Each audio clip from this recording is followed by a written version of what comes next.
Thank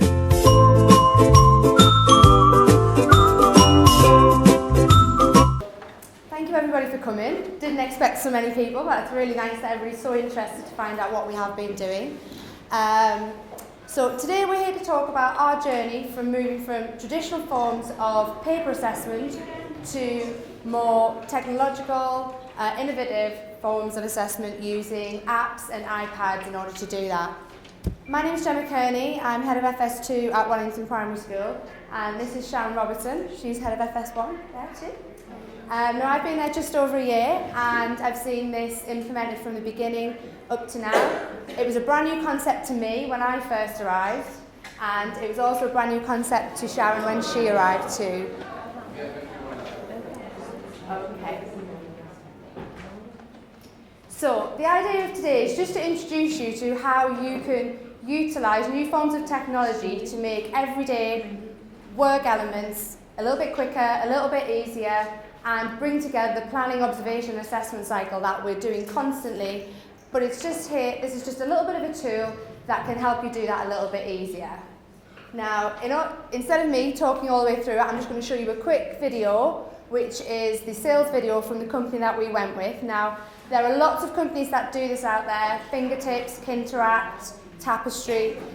The product that met our needs the best was too simple to build a profile. So that's what we're going to be talking about today.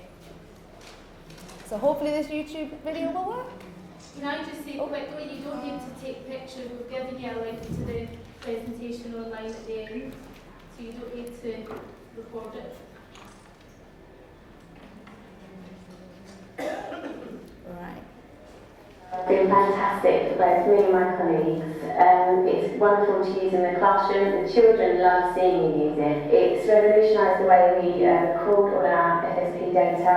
It means that we can carry around our iPad all the time, take photos, do post-it notes. There's no fiddling, checking to see if we've got batteries for our cameras. It's really simple to use. All you need to do is go into the app, select your class or child, and click on the camera to take a photo. You can also link it to the learner, which is really good, and you can add multiple children per activity. So if you're taking a photo in the playground, you can then link it up to children in your own class or other people's classes, other children in other classes, and all that time wasting stuff we used to have to do.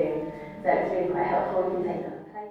It's very easy to take observations of the children. You can use the camera or the post-it. If you're working with a group of children, you can just tag all the children and automatically puts into all their profiles. This is then straight away synced to the web suite.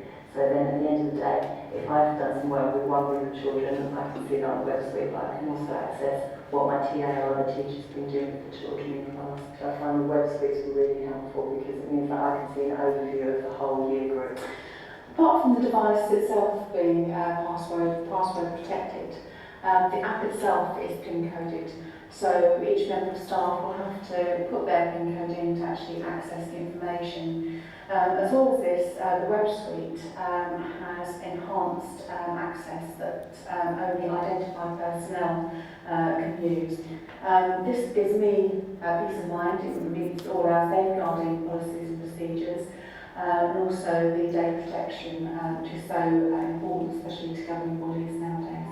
It saves time at the end of the day, getting all my paperwork out. It means I can just sit down, a cup of tea, quickly jot down all of the things that I need to and link it to the learners. It's fantastic. It frees up some time for me to get my resources prepared for the following day, do all of my other extracurricular activities that I need to do, my responsibilities around the school. It's really fantastic.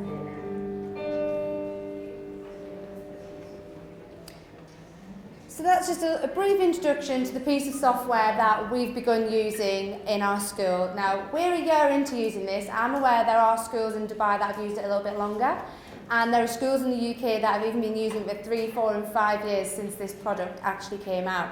Now, the idea of the product is that it allows you to observe what the children are doing, note take, assess exactly what the children are doing, and then gives you a process of analysis where you can go online, find out exactly where the gaps in your children's learning are, and plan for next steps.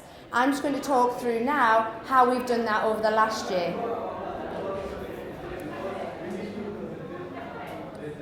So this is our journey towards going paperless. We started with many aspects of collating evidence and collating different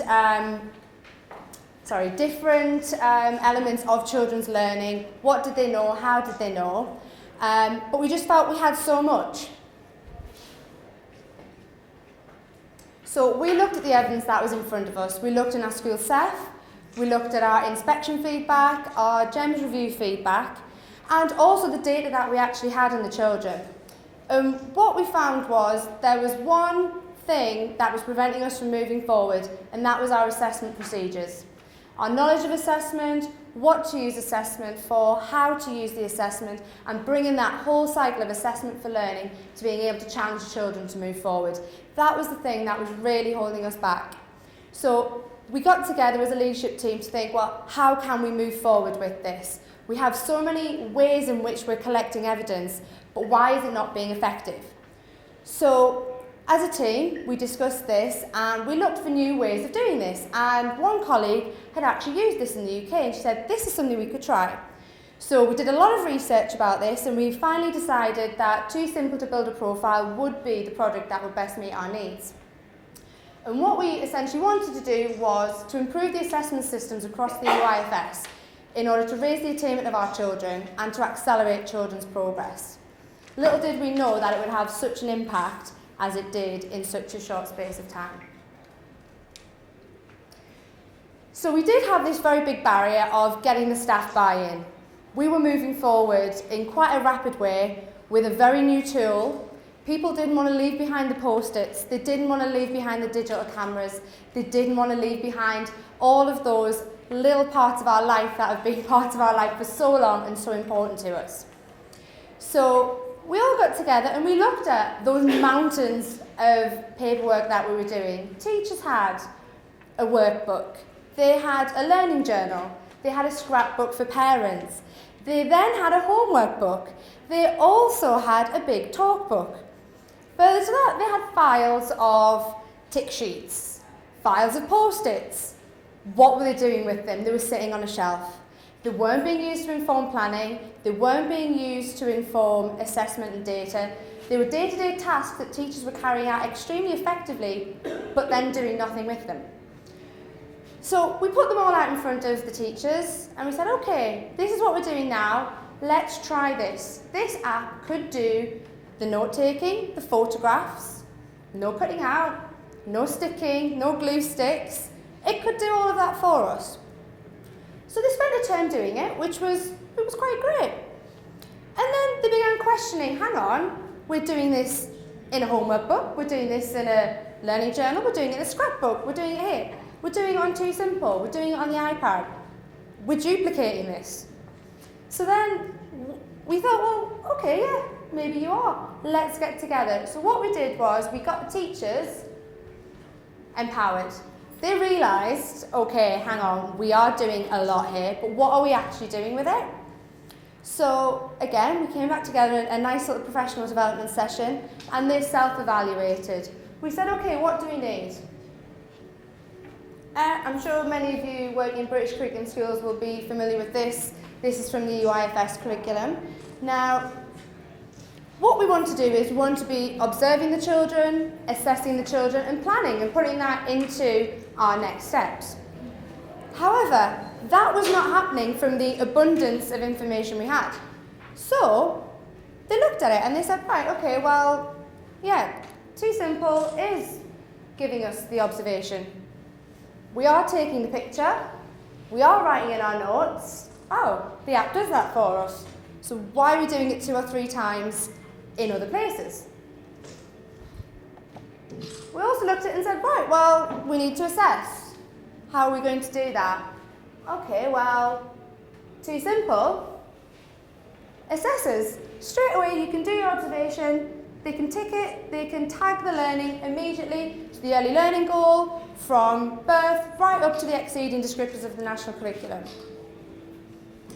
So already we've got 2 out of the 3 things that we need and only 1 tool to do it with.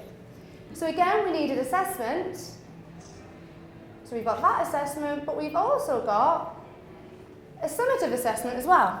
So you can use this technology to immediately see And our teachers looked at this and said, oh, why have I got a file with this in where I've colour-coded it, I've ticked it, I've marked off however many observations I've done of those children, when actually it's right in front of me here. And then we wanted to use this information, and this was the missing link. We weren't using the information that we had. So we needed to use it in order to plan the children's next steps and take the learning further and challenge those children.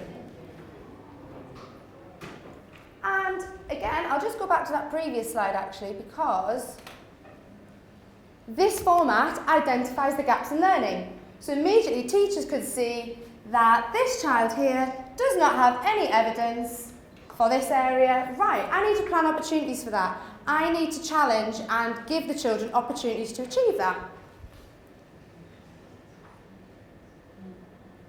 Then into their planning, we incorporated this box so teachers could discuss in their small planning groups, what do our children know? Who are those children? Where do we need to take them next? So immediately you could see those children who are working towards the early learning goals still within the 40 to 60 month age band. This is a class specifically looking at FS2 levels of 4 to 5 year olds. Which children are working at achieving the early learning goal now? What opportunities do I need to give those children to achieve the early learning goal as soon as possible? And those children above who are working beyond the expected.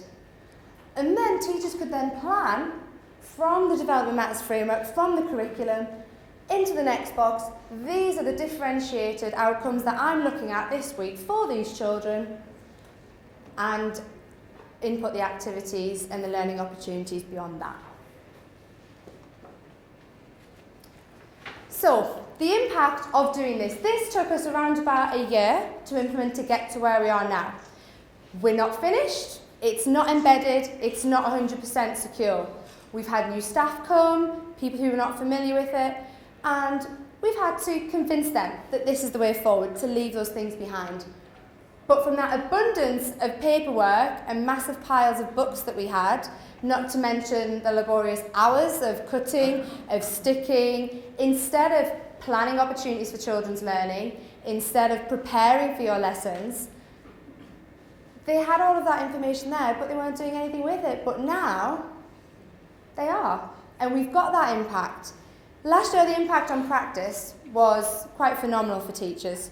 We went from teachers where perhaps our planning wasn't necessarily specific to children's needs, to a point where, oh, we're really challenging, we're really pitching, we're moving forward. Teachers' knowledge improved because of this. They were using the app every day. They were seeing what comes next. Oh, hang on, that child didn't quite do that. Right, well, what can I plan again to do that? They were recording next steps. We saw that the variety of contexts for learning increased massively. So from going from very much teacher-led activities, teachers were beginning to give the children the driving seat, essentially. They were letting the children go forward, and we were seeing them inside, outside, continuous provision times, free flow times.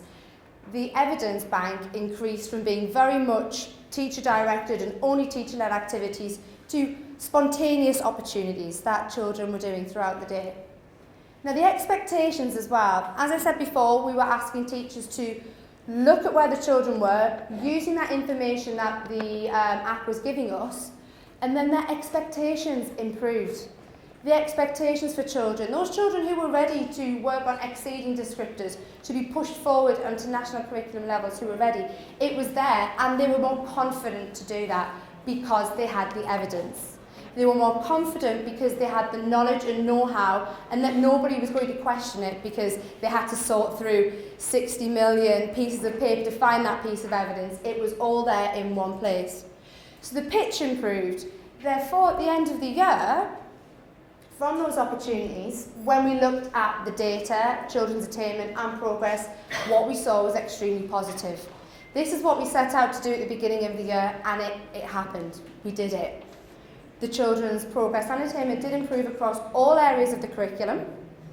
And when we looked at the actual measures of what it was, we were very surprised at how big a jump in some areas, specifically understanding of the world, the amount of evidence that had been captured, then allowed teachers to make a more accurate decision at the end of the year to be able to say, yes, these children have achieved this level of attainment, and so on. And that went on throughout every other area of learning as we analysed the data.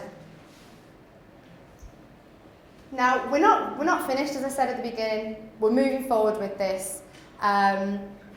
We do need to establish consistency amongst practitioners, because just like when we had pens and papers and post-it notes and things, yes, there was variations in what people did. So we're looking to establish consistency in quality and quantity of evidence that is collected this year. Also, enabling teachers to be more confident with their time management. This is a time management tool. We need teachers to be doing this throughout the day to feel confident that they're not using too much of their day working on the iPad, ticking boxes, ticking children's names. We want them to be able to do that quick, done, move on to the next thing, plan, prepare those exciting learning opportunities. We are working on looking at guidance to support new practitioners who are coming in to use this, and how to support TAs and teaching assistants to use this tool. We are also looking at how can we get the children to tag their own learning, to observe their own learning. And I know Sharon's class, she's had some lovely examples of 3-year-olds explaining somebody's done something new, they've not done that before. Yes, you need to take a picture, you need to use your iPad. So the children are understanding that this is about capturing new experiences and learning. And also, how can we share this with parents? Because yes, they like to have that learning journal at the end of the year that we've spent hours and hours cutting and sticking and making look fabulous. But they still want to see what their children have done. So if we're not using that paper learning journal, how can we use the paperless? We can create PDF documentation. You can send out an immediate observation to your parents. You know, Hamza's done this today, Mum. Wow, boom, one button and it's gone. And it goes to the parents' mobile phone and they go, wow, look at what my son's doing today, and show it around the office, and it's really quite nice. But that's a little bit about our journey. The next thing is for you to have a go, to see what you think. Is this something that could work for your setting? Is this a tool that you could put down your post-it notes and pick this up instead? I'm going to hand over to Sharon now, who's going to explain a little bit about the next part of the session. Right, the next stage is hands up if you like stick-it notes, paper, glue and scissors. Hands up, we know you all like them. What we're going to do now is we have 5 areas of learning set out. Now, I'm not going to bore you with they're quite obvious as to what they are. Like any early years activity, you might set something out with a focus in mind and the children take it in a completely different direction.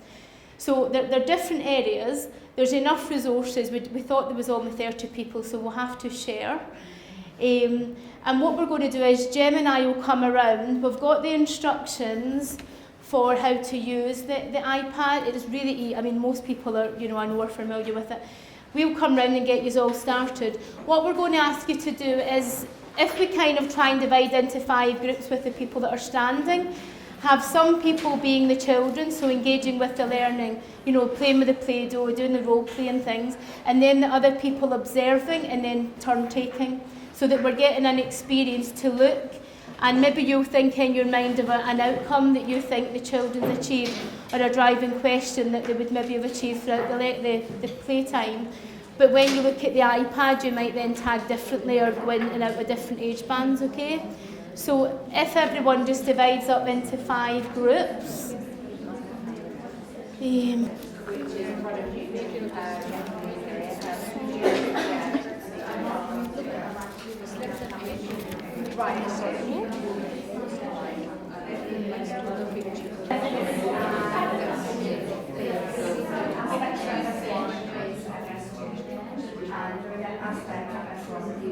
So take a photo.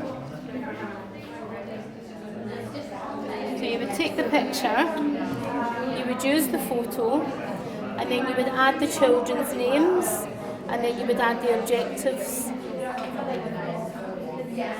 So you would go in and add, and then you would go in here and you could write your notes in the next stage.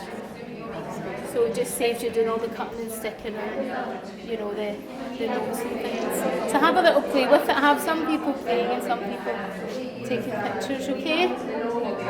Then just finish. Yeah, So if the child, so say the child, you think, wow, they've just sat there, moulded the Play-Doh, did something really, you would just take their picture. So you would take a picture of it. Now you also might decide, you might say, I want lots of pictures, so you would then take a picture of the different, use photo.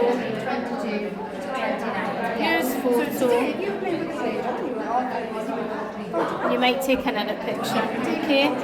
So you've got your evidence there, which is saying what the child does. So you would go in here and you would maybe say, the children were playing with the Play-Doh and then posted on 10 pieces of pasta and counted them, which he's never done before.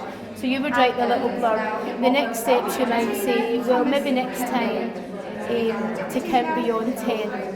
Or to make the Play-Doh before you would just do whatever you think like these targets are, and then you've got your evidence.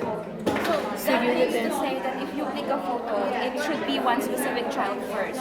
Well, you can multi-tag as well.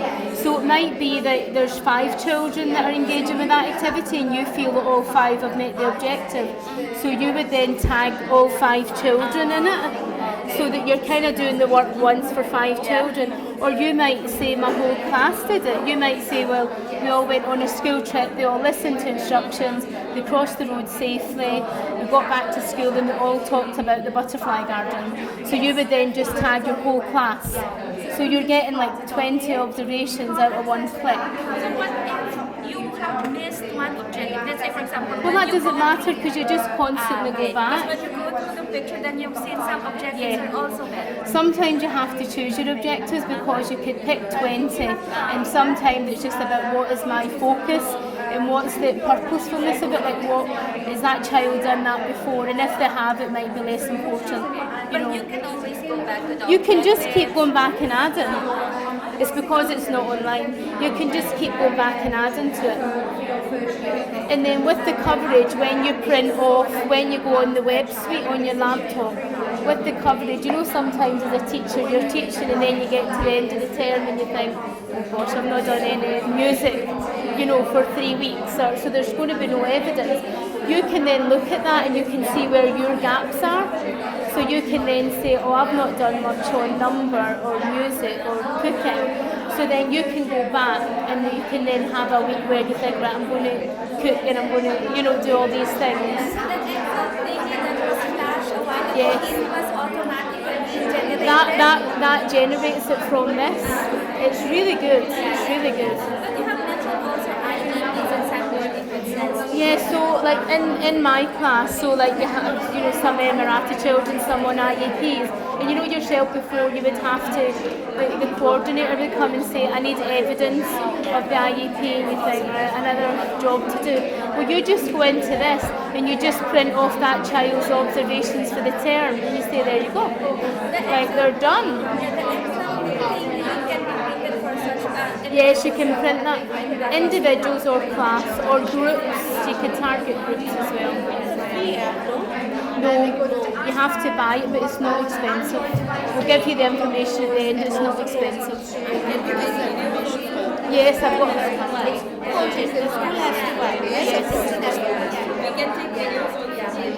Yes, you can video. Yes, you just video like you would if you're taking pictures and stuff.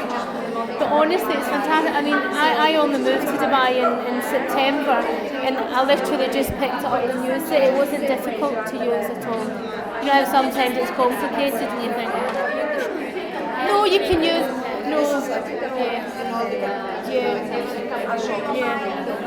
no, it's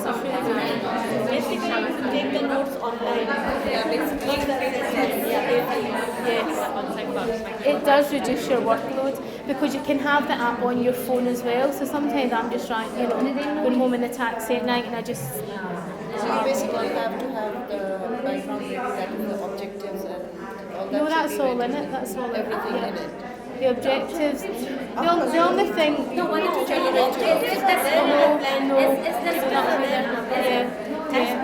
All you need to do is put your class list in. So you would just put your children's names in at the start of the year, and if children come in early. Yeah. It's brilliant. because it does take away a lot of your paperwork, and you can do it on your phone, on your laptop, on your iPad, you know, you can just, and you can cut and paste as well. They love it. They love it. It's like Target Tracker and it's not like Classroom Monitor. But Too Simple can link up to a data collection tool called Classroom Monitor, which will do your highlighting. So if you're using highlighting sheets, you don't need to do that because that will do it for you. This tool, if you are using another electronic tool like Target Tracker, this will give your teachers the information to inform. So they will be able to make informed judgments on Target Tracker from what they have here. There is a new element on here that is the assessment tool, which has recently been put on, which is beginning to work like a Target Tracker and like a tool. It's very much in its infancy at the moment, so it may not do everything you would like it to do, it may not do everything that a Target Tracker type tool would do, but it is available for you. So this is the web suite, and it does generate those reports for you. And from here, this is where you can identify those gaps. Some people had some questions about this. Would you like to fire them at me now, if you can remember them? What are these 93847? So this is the amount of evidence you have for those children. So this child in expressive art design has got 10 pieces of evidence towards the whole thing. And then individually, you can see that this is an FS2 class that we're new in this year. And I started at their age appropriate level and found that all of the children were working at age appropriate level. So they don't have any evidence in 30 to 50 because they're a new FS2 class. But as we come down and look into 40, 60 and early learning goal, you can see where the evidence is. This is quite a higher ability class, so they've gone straight in at the higher end of 40 to 60. So we find if they don't need evidence, we don't go looking for it. If you know a child can already do something, we don't backtrack to get that evidence. We start from their starting point and then move on. Gemma, is this part of Classroom Monitor or is this the basic? This is Too Simple. Okay. This is your basic. You get this when you get the app. And this is what's quite nice because it doesn't matter what other data analysis tool you're using or data number tool, you'll always get this information, which gives an immediate visual for teachers to go, oh yeah, that child is 40 to 60 emerging in this age band because I can immediately see they've got 5 or 6 observations, really strong observations, and I've seen them do it. So that is quite a useful thing. Any other questions?